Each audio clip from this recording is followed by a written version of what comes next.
안녕하세요. 오늘은 자료에서 기초편 최단거리 확률을 준비했습니다. 지난 시간까지 저희가 거속시 문제 그리고 소금물 농도 문제 뭐 이런 이제 기초적인 것들을 준비했고, 마지막 기초편에는 1에 대한 문제, 이렇게 제가 자료 해석을 풀 수 있는 기초적인 그런 수리 능력 파트를 이렇게 강의 영상으로 찍고 있는데, 이번 시간에는 제목은 최단거리 그리고 확률 이렇게 나왔지만, 뭐 윤달 문제라던가 아니면 연속된 수의 합, 그리고 뭐 양쪽 끝수를 더해서 이렇게 그 기초적으로 이렇게 그 규칙이 있는 그런 문제들이 조금 있어요. 그러니까 출제 빈도가 높지는 않아요. 출제 빈도가 높지는 않은데 간혹 한두 문제씩 나오면 간단한 어떤 상식만 있으면 풀 수 있는데, 그런 걸 없으면 시간이 오래 걸리거나 아니면 그냥 수동으로 이렇게 문제를 풀다가 틀릴 수 있는 문제들이거든요. 그래서 어려운 내용은 아니지만 한번 알고 넘어가면 좋은 팁이 되는 그런 내용을 가지고 오늘은 찾아왔습니다. 자, 첫 번째 문제 한번 볼게요. 요 문제가 그 최단거리의 그냥 기초적인 문제입니다. 뭐냐면 여기가 A고요. 그리고 맨 끝점이 C, 그리고 가운데가 B. 자, 요렇게 나와 있는 구간에서 A에서 C까지 갈 수 있는, A 지점에서 C까지 갈 수 있는 모든 경우의 수는 요걸 구하는 거죠. 자, 그러면 이 문제가 나왔을 때 그렇게 많지 않기 때문에 그냥 어떠한 공식이나 이런 거 없이 풀 수 있는 방법이 있죠. 그냥 그리면 됩니다. 그리면 그냥 나온 대로 그리면 하나, 뭐 그 다음에 또 하나, 아니면 이쪽으로 갔으니까 또 하나, 세 번째, 네 번째, 뭐 다섯 번째, 여섯 번째, 일곱 번째, 이런 식으로 그려가면서 할 수 있어요. 그쵸?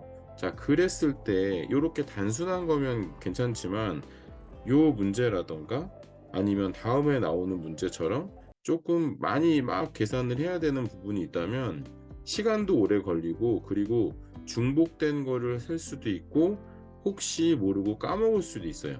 무슨 뜻인지 이해되시죠? 이거 7개가 나왔지만 하다가 잘못되면 6개의 답이 체크될 수도 있고 5개의 답이 체크될 수도 있습니다. 그래서 요건 좋은 방법이 아니죠. 요렇게 구하는 건 좋은 방법이 아니에요. 그러면 요런 문제가 나왔을 때 어떤 식으로 계산하는 게 제일 편한지 알려드릴게요. 우선은 그냥 개수를 한번 세보세요. A에서 B까지 갈 수 있는 방법은 세 가지입니다. 엄청 단순하죠? 그러면 3 이렇게 써주면 됩니다. 그리고 B에서 C까지 갈 수 있는 경우의 수는 두 가지입니다. 그러면 2. 하지만 A에서 C까지 가려면 결국엔 B를 무조건 거쳐서 가는 방법이잖아요. 그래서 연속된 동시에 일어나는 경우의 수이기 때문에 곱해 주는 겁니다. 그러면 6이 돼요. 6. 그 다음에 한 가지 빠진 게 있죠. B를 거치지 않고 바로 C로 한 번에 갈 수 있는 경우의 수는 한 가지가 있어요. 그쵸? 그렇기 때문에 더하기 1을 해주는 겁니다. 그러면 7.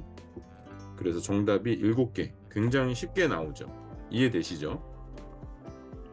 이런 방법으로 11번이라고 돼 있는 다음 문제도 한번 체크해 보면 결국은 문제에서는 A 지점에서 D 지점까지 갈 수 있는 경우의 수를 구해라, 이 문제예요. 그러면 방법이 뭐겠어요? A, B, C, D를 모두 거치는 방법이 하나 있겠죠. A에서 D까지 모두 포인트를 지나야 되는 경우의 수. 아까 했던 대로 한번 해볼까요? 하나, 둘, 셋, 3, 하나, 둘, 2, 하나, 1 곱해주면 되겠죠. 몇 가지입니까? 6가지. 그리고 딱 보니까 B를 거치지 않고 A, C, D만으로도 D로 갈 수 있어요. 그쵸? 그러니까 요거는 뭐냐면 두 번째는 A, C, D로 가는 거죠.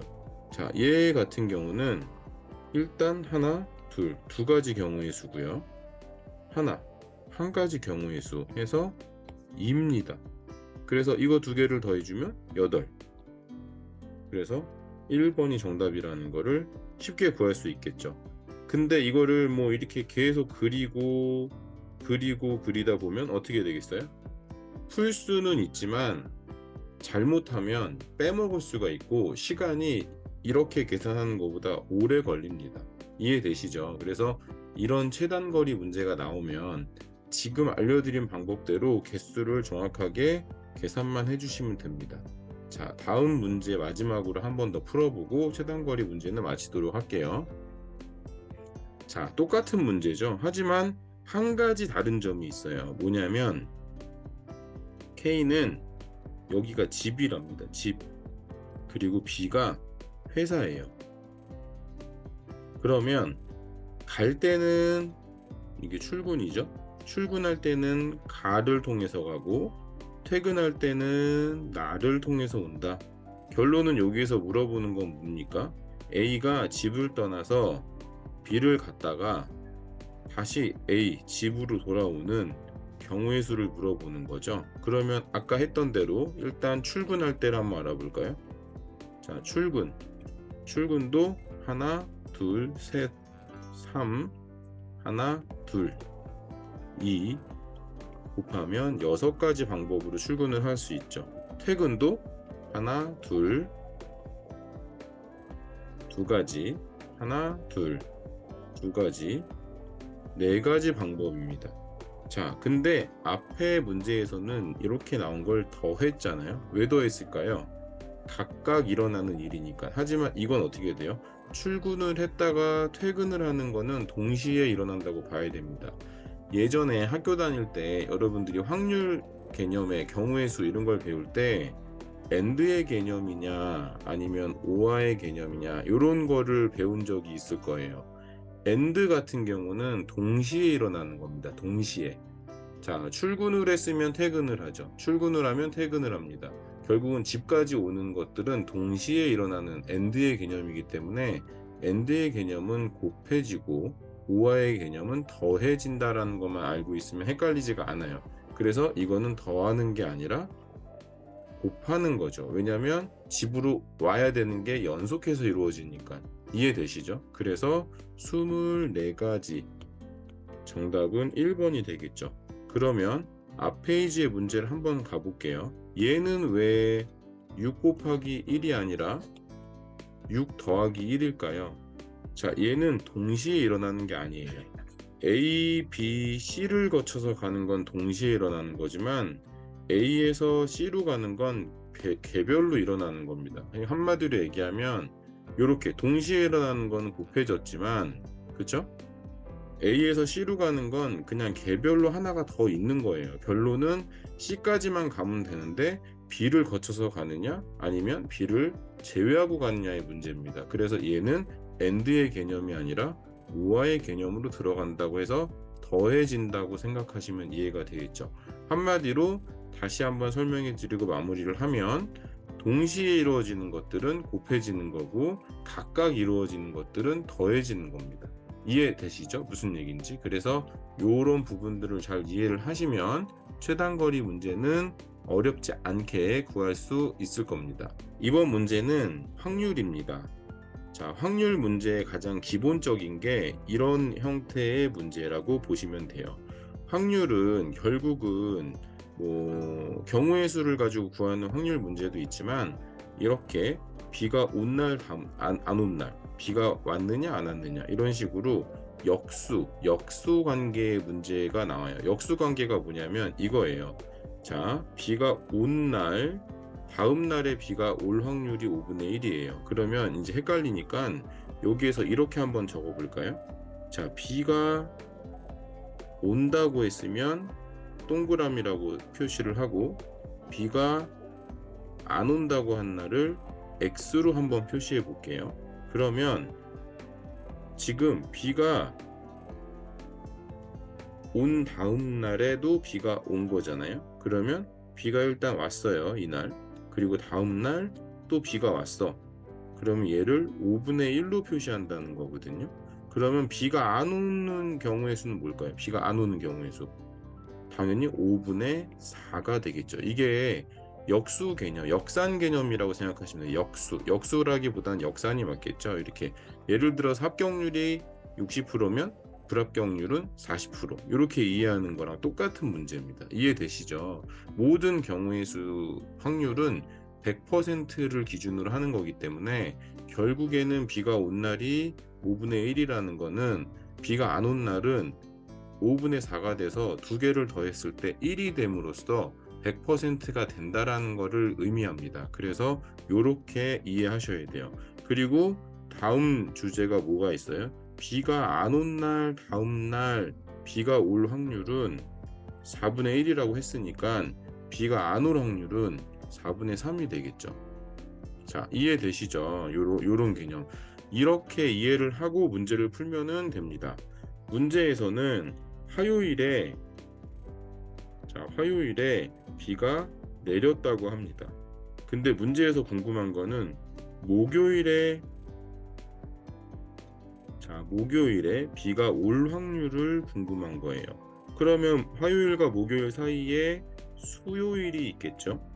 자, 수요일에는 두 가지 경우의 수가 있겠죠? 비가 올 수도 있고 비가 안 올 수도 있어요. 하지만 목요일은 결국 다 비가 와야 됩니다. 이해되시죠? 무슨 얘기인지? 그러니까 자, 일단 요거는 비가 온 날이에요. 비가 온 다음 날 비가 올 확률 어떻게 된다고 그랬죠? 5분의 1. 그러니까 얘는 5분의 1. 자, 비가 온 날 또 비가 와야 돼. 그러니까 5분의 1. 이러면 목요일 날 한번 비가 올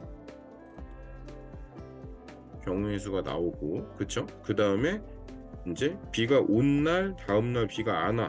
그럼 뭐가 되겠죠? 5분의 4. 여기 나와 있죠? 5분의 4. 자, 5분의 4에 비가 안 온 날 다음 날에 비가 와야 되니까 4분의 1이 되겠죠. 4분의 1. 그럼 얘는 20분의 4. 약분하면 5분의 1 이렇게 되겠죠. 그러니까 결국은 이거에 대한 문제는 어떻게 될까요? 자, 25분의 1 더하기 5분의 1을 하면 답이 나오겠죠.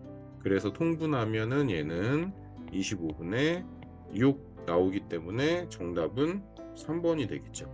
이런 식으로 확률 문제 같은 경우는 이렇게 불합격이냐 합격이냐 이런 관계처럼 비가 왔느냐 안 왔느냐에 대한 확률을 하나를 주어주고 그걸 가지고 이렇게 계산을 하는 문제들이 나옵니다. 그래서 확률을 계산하는 방법 요런 패턴으로 들어간다는 거를 한번 알고 넘어가시면 요거와 유사한 문제는 한번 풀 수 있을 겁니다. 이해되셨죠? 요 문제들. 자, 그 다음에 다른 유형이 이거예요. 뭐냐면 다음과 같은 원 둘레 위에 이렇게 8개의 점이 있는데 이 중에 3점을 골라내서 만들 수 있는 삼각형 개수를 고르시오. 이렇게 나옵니다. 자, 이 문제를 하기에 앞서 한 가지 설명을 하나 먼저 드리면 이런 문제 한번 기억해 볼까요? A, B, C, D, E라는 5명에서 반장하고 부반장을 뽑을 경우의 수. 자, 한번 적을게요. 자, 부반장. 반장과 부반장, 반장과 부반장을 한마디로 2명이겠죠? 자, 선발할 경우의 수는 어떻게 되느냐? 이런 거 문제 본 적 있죠? 그러면 어떻게 계산하라고 가르쳐 줬어요? 5 곱하기 4 하면 됩니다. 5명 중에 첫 번째 사람을 뽑는 거니까 5고요. 한 명이 뽑히고 나면 4명이 남으니까 4명 중에 부반장이 나오겠죠? 그래서 이렇게 합니다. 그쵸? 그러면 20가지냐? 이렇게 나와요. 하지만 여기에서 핵심이 뭐예요? 이건 정답이 아니죠. 왜? 2로 나눠줘서 10가지가 됩니다. 왜 10가지가 될까요? 자, 요걸 한번 보세요. 처음에 A가 뽑히고 B가 뽑힌 경우의 수하고 B가 뽑히고 A가 뽑혔어요. 그러면 어떻게 되나요? 같은 사람이 뽑힌 거잖아요. 맞죠? A, B 같은 사람이 뽑힌 겁니다. 그렇기 때문에 그거를 나눠주는 형태라고 이해하시면 돼요. 요게 어떻게 보면 지금 위에 나와 있는 문제의 가장 기본형이라고 생각을 하시면 되고, 요 개념을 이해하고 20번을 풀면은 더 빠르게 이해할 수 있을 겁니다. 자, 그 개념으로 우선 8개의 점에서 삼각형 3점을 뽑아내야 되니까 같은 문제 개념으로 하면 어떻게 하면 될까요? 8 곱하기 7 곱하기 6이 됩니다. 요거 이해되실 거예요, 이제는. 왜냐면 8개 점에서 먼저 1개의 점이 나오고 1개의 점이 빠지면 7개 중에 또 다음 점이 나오고 또 2개가 빠졌으니까 6개 중에 마지막 3번째 점이 나오겠죠. 그래서 요런 개념으로 이렇게 돼요. 하지만 얘를 곱해주면 정답이 아니겠죠. 그쵸? 아까 얘기했죠. 점이 예를 들어 이거를 1, 2, 3이라고 생각을 한번 해보자고요. 1, 2, 3, 1, 2, 3 이렇게 뽑혔어요. 그럼 삼각형은 이렇게 만들어지잖아요, 통상. 그러면 1, 2, 3이 이렇게 나올 수도 있지만 다른 방법으로 2, 1, 3이 될 수도 있고 3, 2, 1이 될 수도 있고, 어떻게 보면은 어느 점이 먼저 위에 있느냐가 이렇게 막 달라지잖아요. 그렇기 때문에 그 3개의 점으로 만들 수 있는 삼각형의 개수를 나눠줘야 됩니다. 이렇게. 이해되시죠? 무슨 얘기인지. 아까 2로 나눴던 거랑 똑같은 거예요. 그게 어떤 개념이냐면 뭐 예를 들어 삼각형 뭐 1, 2, 3이 될 수도 있고, 삼각형 2, 1, 3이 될 수도 있고, 삼각형 3, 2, 1이 될 수도 있고, 또 삼각형 뭐가 있을까요? 아까 안 한 거 1, 3, 2가 될 수도 있고, 이런 식으로 같은 삼각형이지만 점의 위치가 다른 것들이 있잖아요. 그런 거를 미리 나눠줘서 중복된 삼각형을 없애주는 겁니다. 그래서 결론적으로 요거를 계산하면 정답이 됩니다. 이해되시죠? 무슨 얘기인지? 그래서 얘는 요게 6이니까 약분되고 56 해서 3번이 정답이 되겠죠. 이해되시죠? 요렇게 계산하는 겁니다. 이게 확률 문제, 자료 해석의 확률 문제는 요런 형태의 문제들이 주로 나옵니다. 그래서 오늘은 최단거리하고 확률 문제를 한번 풀어봤습니다. 아까 처음에 말씀드린 대로 이런 특이 케이스 문제를 한두 가지 더 하고 이번 영상을 마치도록 할게요. 자, 이거는 일정한 규칙에 따라서 수가 이렇게 배열이 돼 있습니다. 근데 합을 더하래요. 시간이 많으면 그냥 더하면 됩니다. 그쵸? 1 더하기 3 더하기 5 더하기 7 더하기 9 더하기 하시면 돼요. 근데 그러면 시간이 많이 잡아먹겠죠. 그래서 이런 문제들은 어떻게 하면 되냐면, 우선 이 수의 패턴을 보니 얘는 70 미만의 홀수의 합이에요. 그러면 70 미만의 홀수는 몇 개가 있을까요? 1, 3, 5, 7, 9, 12 이렇게 하면 당연히 35개가 있겠죠. 이해되시죠? 자, 여기까지 한번 이해를 하고 문제를 한번 풀어볼게요. 자, 1 더하기 69, 양쪽 끝에 숫자 더하면 어떻게 되죠? 70입니다. 70. 3 더하기 57, 그 다음 끝에 수 더해도 70. 5 더하기 65, 70. 자, 이게 뭘 의미해요? 양쪽 끝수를 더하면 계속 70, 70, 70 이렇게 들어가는 거예요. 그래서 홀수의 합이 우리가 구하고자 하는 문제니까 70 미만의 홀수 35개에다가 70 미만의 홀수 35개에다가 양쪽 끝을 더했을 때 공통적으로 더해지는 숫자가 70이라고 했으니 요렇게 더해주면 됩니다. 그쵸? 곱해주면 되겠죠. 하지만 요렇게 했을 때는 또 정답이 아니죠. 왜? 이 70이라는 숫자는 양 끝 수를 더한 거예요. 그렇기 때문에 두 가지 수로 합쳐진 거니까 2로 나눠줘야지만 완벽하게 나오겠죠. 그래서 약분해서 35, 그래서 결국은 35 곱하기 35를 하면 1, 2, 2, 5 나오기 때문에 정답은 1번. 이렇게 빠르게 할 수 있죠. 1부터 69까지 계속 이렇게 더하면 시간이 오래 걸리지만 이렇게 양쪽 끝수의 합이라는 어떤 공통된 규칙과 홀수가 35개가 있다라는 개수를 가지고 구해주면은 빠르게 계산을 하고 다음 문제로 넘어갈 수 있다는 겁니다. 이해되시죠? 이런 문제. 그래서 이렇게 규칙이 일정한 수의 합을 구하라고 하는 것들은 이런 패턴을 찾아서 구하시면 도움이 되실 겁니다. 자, 마지막 문제 한번 볼게요. 이번 영상의 마지막 문제는 윤달 문제입니다. 윤달. 자, 윤달 문제가 뭐냐? 자, 이렇게 생일이 며칠인데 16년 3월 22일은 화요일이었다면은 4년 전 또는 4년 후의 요일은 무슨 요일이냐? 이걸 맞추라고 하는 문제가 나와요. 우선은 윤달이라는 게 중요하겠죠? 윤달의 개념이 뭘까요? 윤달.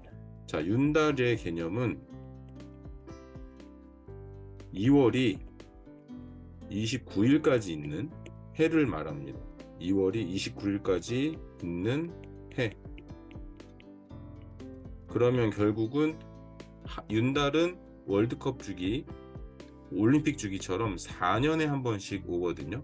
그래서 언제 최근에 윤달이 있느냐를 생각을 하고 4씩 뺀다던가 4씩 더해주면 그 해가 윤달이 있는 해예요.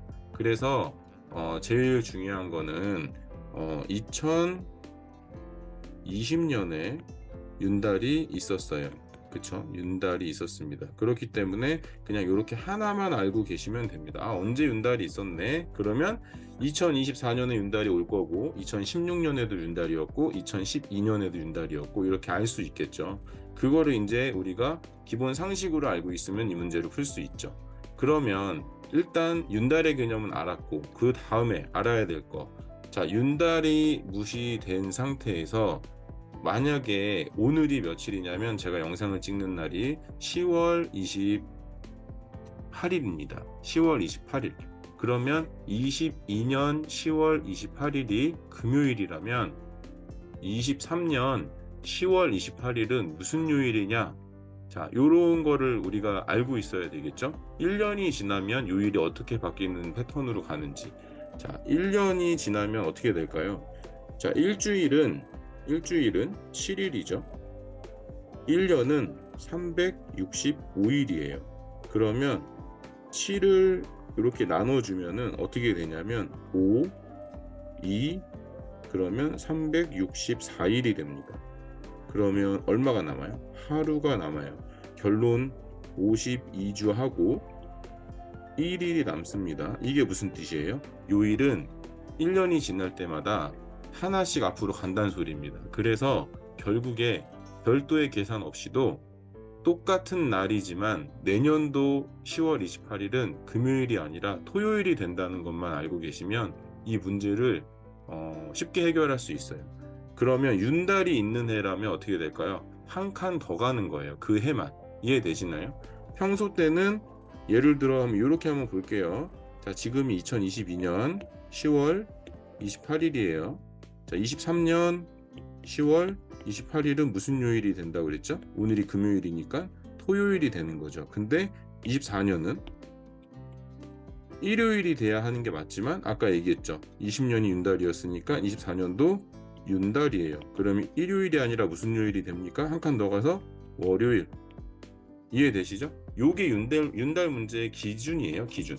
그것만 아시면 윤달 문제는 어렵지 않게 풀 수 있습니다. 아시겠죠? 그러면 마지막으로 이 문제 같이 한번 해결해 보고 영상을 마치도록 할게요. 자, 진우의 생일은 3월 22일이었다. 자, 2016년 3월 22일이 화요일이었다고 합니다.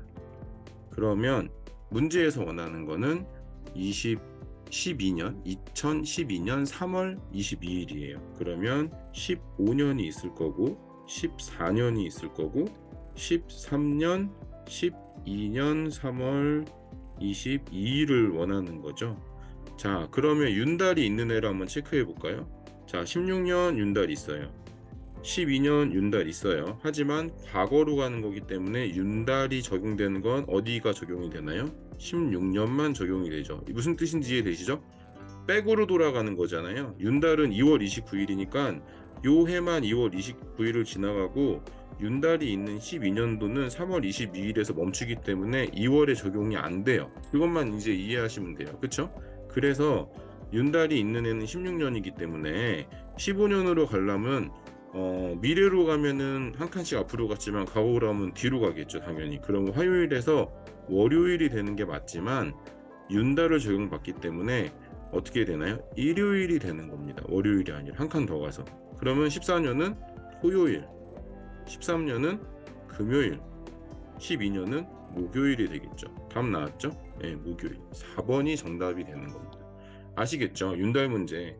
윤달 문제는 이렇게 그 윤달이 어떻게 적용되느냐라는 것만 이해하시고 몇 년 주기로 오느냐, 그리고 최근 연도에 윤달이 언제 있었느냐, 요것만 딱 체크하시면 됩니다. 그리고 같은 일자에 1년이 지났을 때 요일의 변화는 어떤 식으로 이루어지느냐라는 개념만 잡으시면 이런 문제는 어렵지 않게 해결할 수 있을 겁니다. 이해되시죠? 예, 대신에 여러분이 꼭 알아야 될 게 문제를 풀 때 요 일자 정확하게 보셔야 돼요. 가끔씩 함정으로 이렇게 22일이 아니라 20일 이런 식으로 날짜를 한번 뒤로 이렇게 그 함정을 파는 경우가 있어요. 그래서 무조건 1년이라고만 생각하지 마시고 하루 이틀 더 뺄 수도 있다 이런 거, 그러면 요일이 더 가야 되니까, 그래서 그런 부분들까지도 놓치지 않고 보셔야 돼요. 아시겠죠? 만약에 22일이 목요일이었으니까 문제에 만약에 20일이 나왔다면 어떻게 되겠어요?